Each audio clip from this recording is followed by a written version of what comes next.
Hello friends, ಎಲ್ಲರಿಗೂ ನಮಸ್ಕಾರ. Welcome to my YouTube channel.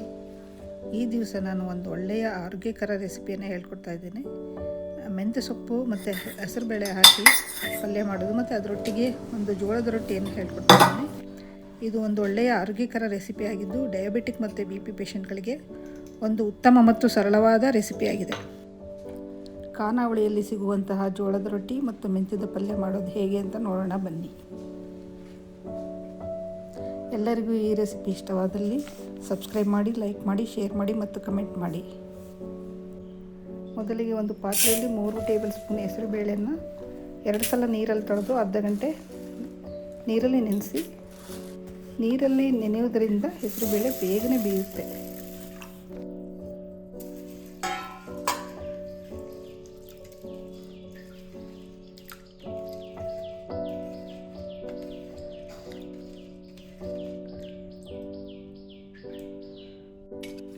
ಮೆಂತ್ಯ ಸೊಪ್ಪನ್ನು 5 ಕಟ್ಟು ತೊಗೊಂಡಿದ್ದೀನಿ.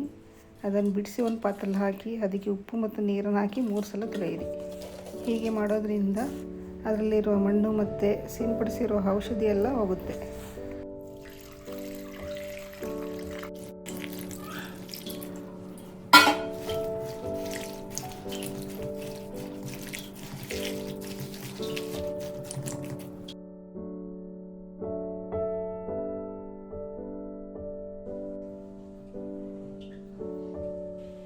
ನಾನು ಒಂದು ಬೆಳ್ಳುಳ್ಳಿ ಗಡ್ಡೆ, 3 ಹಸಿಮೆಣಸಿಕಾಯಿ ಮತ್ತು ಉಪ್ಪನ್ನು ಸೇರಿಸ್ಕೊಂಡಿದ್ದೀನಿ. ಬೇಕಾದರೆ ನೀವು ಅರ್ಧ ಸ್ಪೂನ್ ಜೀರಿಗೆ ಸೇರಿಸ್ಕೋಬೋದು. ಜೀರಿಗೆ ಹಾಕೋದ್ರಿಂದ ತುಂಬ ರುಚಿಯಾಗಿರುತ್ತೆ.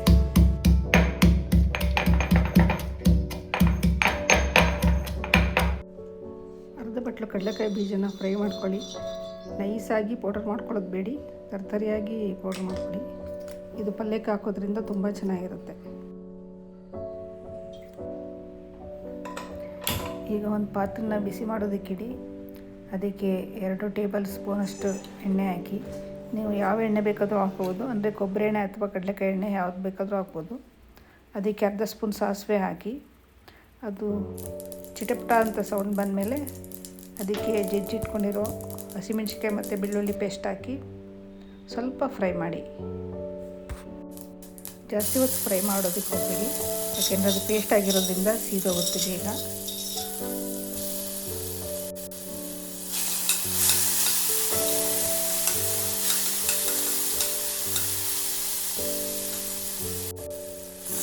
ಈ ಟೈಮಲ್ಲಿ ತೊಳೆದು ನೆನೆಸಿರೋಂಥ ಹೆಸರುಬೇಳೆನ ಹಾಕಿ ಫ್ರೈ ಮಾಡಿ. ಅದು ಹಸಿ ವಾಸನೆ ಹೋಗುತ್ತೆ ಅಂದ್ಕೊಂಡು ಸ್ವಲ್ಪ ಫ್ರೈ ಮಾಡಿ.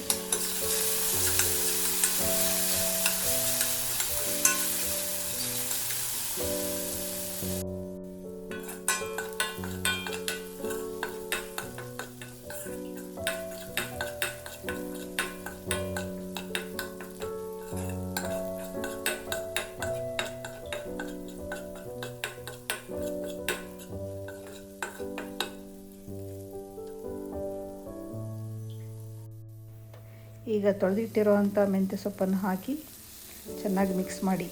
ಹೆಸರುಕಾಳು ಮತ್ತು ಸೊಪ್ಪು 2 ಹೊಂದ್ಕೊಳ್ಳೋ ಹಾಗೆ ಮಿಕ್ಸ್ ಮಾಡಿ.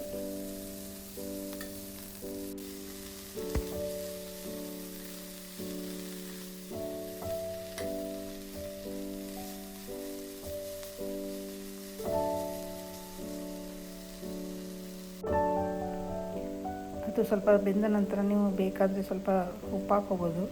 ಯಾಕೆಂದರೆ ನೀವು ಬೆಳ್ಳುಳ್ಳಿ ಮತ್ತು ಹಸಿಮೆಣಸಿಕಾಯಿ ಪೇಸ್ಟ್ ಮಾಡುವಾಗ ಉಪ್ಪು ಹಾಕ್ಕೊಂಡಿದ್ದೀರ, ನೋಡ್ಕೊಂಡು ಹಾಕ್ಕೊಳ್ಳಿ. ಈಗ ಮುಚ್ಚಳ ಮುಚ್ಚಿ ಸ್ವಲ್ಪ ಹೊತ್ತು ಬೇಯಿಸಿ.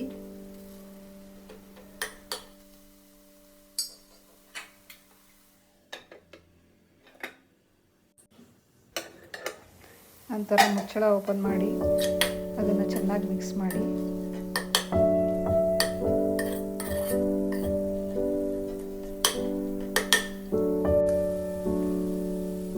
ಈ ಟೈಮಲ್ಲಿ ನೀವು ಪೌಡ್ರ್ ಮಾಡ್ಕೊಂಡಿರೋವಂಥ ಕಡಲೆಕಾಯಿ ಬೀಜದ ಪೌಡ್ರನ್ನ ಹಾಕಬೇಕು. ಒಂದು 3 ಟೇಬಲ್ ಸ್ಪೂನ್ ಹಾಕಿ, ರುಚಿ ತುಂಬ ಚೆನ್ನಾಗಿರುತ್ತೆ. ಒಂದು ಪಾತ್ರೆಗೆ 1 ಲೋಟದಷ್ಟು ನೀರನ್ನು ಹಾಕಿ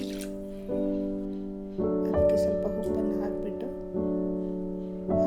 ಅದೇ ಲೋಟದಲ್ಲಿ ಅರ್ಧ ಲೋಟದಷ್ಟು ಜೋಳದ ಹಿಟ್ಟನ್ನು ಹಾಕಿ ಚೆನ್ನಾಗಿ ಮಿಕ್ಸ್ ಮಾಡಿ. ಉತ್ತರ ಕರ್ನಾಟಕದವರು ಉಪ್ಪು ಹಾಕದೆ ಇದು ಜೋಳದ ರೊಟ್ಟಿನ ಮಾಡ್ತಾರೆ. ಆದರೆ ನಮ್ಮ ಕಡೆ ಅವರಿಗೆ ಒಂದು ಸ್ವಲ್ಪ ಉಪ್ಪಾಕಿ ರೊಟ್ಟಿ ಮಾಡಿಕೊಂಡು ಅಭ್ಯಾಸ ಇದೆ. ಒಂದು ತಟ್ಟೆಗೆ ಅದನ್ನು ಸರ್ವ್ ಮಾಡ್ಕೊಳ್ಳಿ.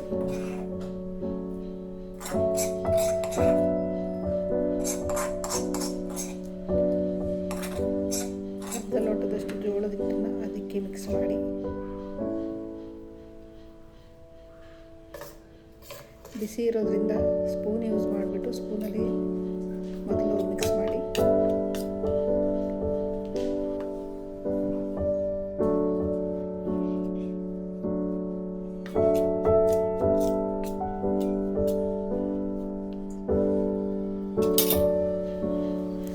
ಈಗ ಕೈಯನ್ನು ಚೆನ್ನಾಗಿ ತೊಳ್ಕೊಂಡು ಕೈಯಲ್ಲಿ ಮಿಕ್ಸ್ ಮಾಡಿ. ಕೈಯಲ್ಲಿ ಮಿಕ್ಸ್ ಮಾಡೋದ್ರಿಂದ ಚೆನ್ನಾಗಿ ಹೊಂದ್ಕೊಳ್ಳುತ್ತೆ. ಚಪಾತಿ ಹಿಟ್ಟಿನ ಅದಕ್ಕೆ ಚೆನ್ನಾಗಿ ಮಿಕ್ಸ್ ಮಾಡಬೇಕು. ನಿಮಗೆ ಬೇಕಾದಲ್ಲಿ ಇನ್ನೂ ಹಿಟ್ಟು ಬೇಕು ಜೋಳದ ಹಿಟ್ಟು ಅಂತಂತಂದರೆ ಸ್ವಲ್ಪನೇ ಜೋಳದ ಹಿಟ್ಟು ಹಾಕ್ಕೊಂಡು ಅದನ್ನು ಚೆನ್ನಾಗಿ ಮಿಕ್ಸ್ ಮಾಡಿ. ಚಪಾತಿ ಹಿಟ್ಟಿನ ಅದಕ್ಕೆ ನಾದಬೇಕು. ಅದನ್ನು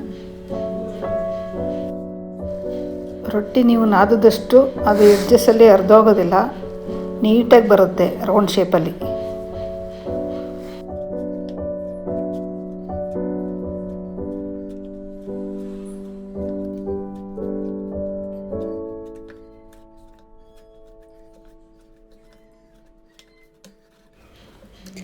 ನೀವು ಜೋಳದ ಹಿಟ್ಟನ್ನು ನಾದಿದ ಮೇಲೆ ನೀವು ಉಂಡೆ ತಗೊಳ್ಳುವಾಗ ಪ್ರತಿಯೊಂದು ಉಂಡೆ ತೊಗೊಂಡು ನೀವು ಜೋಳದ ರೊಟ್ಟಿ ಮಾಡೋದಕ್ಕೆ ಮೊದಲೇ ಅದನ್ನು ಕೂಡ ನಾದ್ಕೊಂಡು ಚೆನ್ನಾಗಿ ಉಂಡೆ ಕಟ್ಟಿ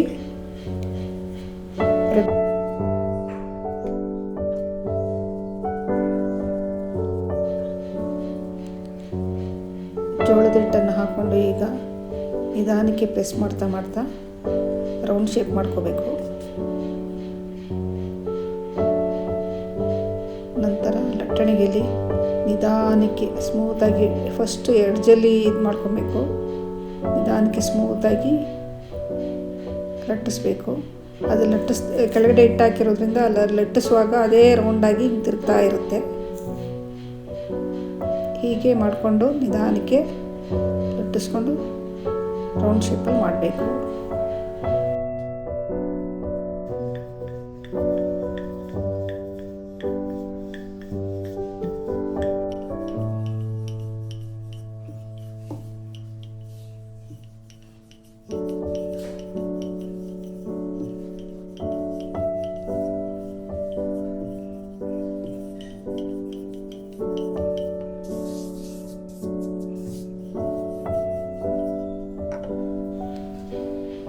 ತವ ಮೇಲೆ ಹಾಕುವಾಗ ಕೆಳಗಡೆ ಹಿಟ್ಟು ಹಾಕ್ಬಿಟ್ಟು ರೊಟ್ಟಿ ಲಟ್ಟಿಸಿದ್ವಲ್ಲ ಆ ಭಾಗ ಮೇಲ್ಗಡೆ ಬರಬೇಕು.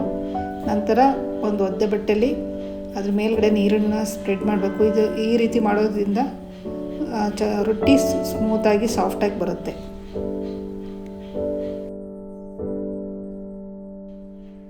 ರೊಟ್ಟಿನ ಮೀಡಿಯಮ್ ಫ್ಲೇಮಲ್ಲಿ ಬೇಯಿಸಿ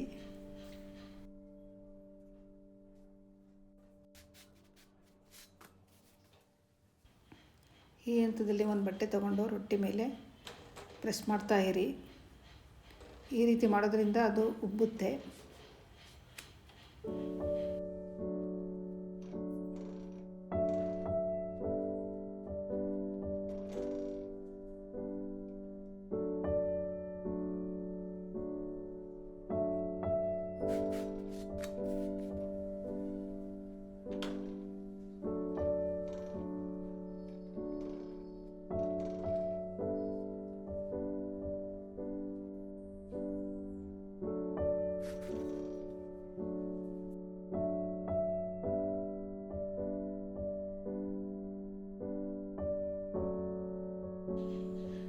ಜೋಳದ ರೊಟ್ಟಿನ ಮತ್ತೊಮ್ಮೆ ಹೇಳ್ಕೊಡ್ತಾ ಇದ್ದೀನಿ. ಉತ್ತರ ಕರ್ನಾಟಕದವರು ಜೋಳದ ರೊಟ್ಟಿ ತುಂಬ ಚೆನ್ನಾಗಿ ಮಾಡ್ತಾರೆ. ಅವರು ತಟ್ಟಿ ಮಾಡೋದ್ರಿಂದ ತುಂಬ ಚೆನ್ನಾಗಿ ರೊಟ್ಟಿ ಬರುತ್ತೆ. ಆದರೆ ನಮ್ಮ ಮೈಸೂರು, ಬೆಂಗಳೂರು ಮತ್ತು ಸೌತ್ ಕೆನರಾದವ್ರಿಗೆ ಅಷ್ಟೊಂದು ತಟ್ಟಿ ಮಾಡೋ ಅಂಥ ರೊಟ್ಟಿ ಬರೋದಿಲ್ಲ. ಆದರೆ ಲಟ್ಟಣಿಗೆ ಸಹಾಯದಿಂದ ರೊಟ್ಟಿನ ಮಾಡ್ಬೋದು ಅನ್ನೋದನ್ನು ತೋರಿಸ್ಕೊಡ್ತಾ ಇದ್ದೀನಿ.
ಈಗ ಜೋಳದ ರೊಟ್ಟಿ, ಮೆಂತ್ಯ ಸೊಪ್ಪು, ಹೆಸರು ಕಾಳಿನ ಪಲ್ಯ ರೆಡಿಯಾಗಿದೆ.